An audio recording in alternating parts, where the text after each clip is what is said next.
So I decided to make another video on computers and what I know about computers. Give the most difficult one that I know first: metal oxide semiconductor field electric transmitters. Field effect transmitters alternate the current between the base and drain.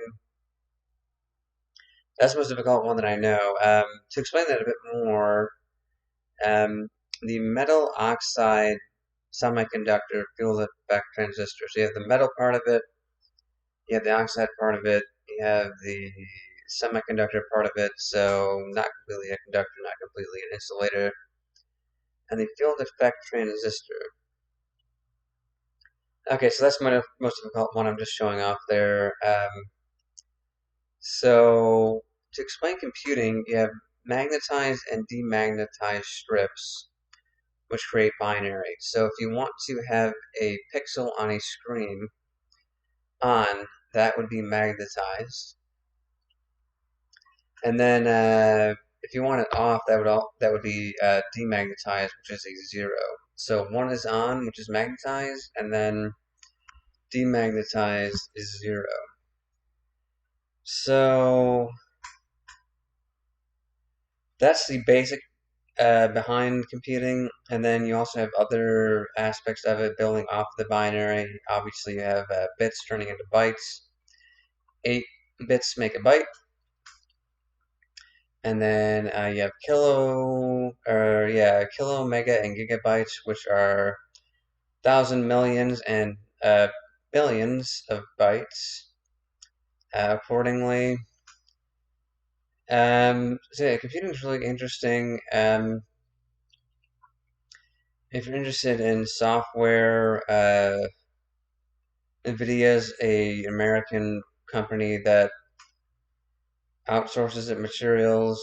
It's fabless, at least for some of its materials. But it creates really good gaming laptops. The gaming laptop I have by Nvidia, which is a software company, but also creates laptops. They have really good products based on what I have. I mean, I only have one, but the one that I have is good. But yeah, computers have always interested me. If you go back to history of computing, Ada Lovelace and Babbage, you have Babbage um, and punch cards, and Ada Lovelace, who is thought to be the first actual programmer of computers, or ancient computers, so to speak. You have the development of machines. The back is stuck way back in the in the Middle Ages. And then you have the development of the Westinghouse robot and Euphonia, which was a computer which had a female voice, and then Voter with a male voice. So development of various types of machines based off of this binary system, which IBM, or International Business Machines, made, first started with punch cards based off of Babbage, based off of Lovelace, with programming, inputting information into a machine to extrapolate into more complex output,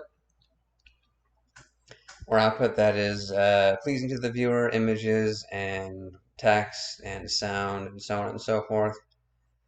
Various electronic frequencies based off of the binary, magnetized and demagnetized strips of metal, um, being made to create what we have now. So, the internet, which has the images and text and sound that I mentioned. So yeah, I've really gotten into computing lately. There's other really interesting parts of computing also. I mean, obviously the integrated circuit and the silicon chip developed by Microsoft was really innovative. Um, but yeah, computing is very interesting. You have computing even in televisions, starting from the cathode ray tube television to the component and composite and S-video and digital TV and fiber optics and ghosting, all based on the cosmic magnetic background. which is this static that exists in space, which is the sort of these weird electronic signals that come from space. Um, yeah, again, I'm not an expert at computing. I don't claim to be one. I'm an aficionado of it. I have a huge Word document where I have a bunch of these different computing terms that I've copied and pasted from Wikipedia and other sources onto it. But it's really cool. Like, I mean, it's weird how it's just our modern computers are based off of this extrapolation of the binary of these magnetized and demagnetized strips of metal, which is really interesting. We're just based off these balanced electrons and their alignment, which can either create a pixel on the screen or doesn't have a pixel on the screen. So you have, in terms of video games, I talked a bit about this in another video of mine, but like the development of video games from Pong to Mario, Super Mario Brothers to Sonic the Hedgehog to Crash Bandicoot to modern games like Resident Evil 7. So, I'm trying to think of what else I know about computing. I'm going to dig back a bit to see if I can talk about it a bit more. But you have, in terms of gaming, which is related to computing, you have the cybersphere or omnidirectional treadmill.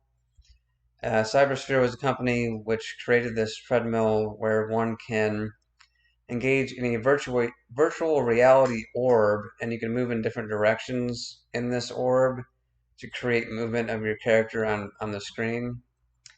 So that's cool if you're interested in that. Herm.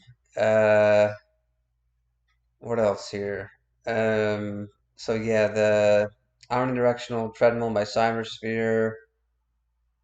Obviously, we have a video game programming, which I've looked into a bit in terms of like frame rate and just video game design and how one can create different elements of a video game graphic. So you have frame rates in terms of how much information is passed through a frame in a certain amount of time.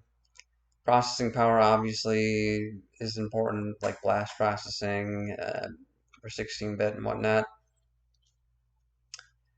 Um, and yeah, it's a really interesting development. This extrapolation from the binary into what we have now, which I think is still 128-bit. If you know whether or not 256-bit exists, and I'll research this right after the video also. Let me know. I have not heard of 266 bits, but I don't know if that's what is in modern games now. I only know 128-bit as the highest I can go to.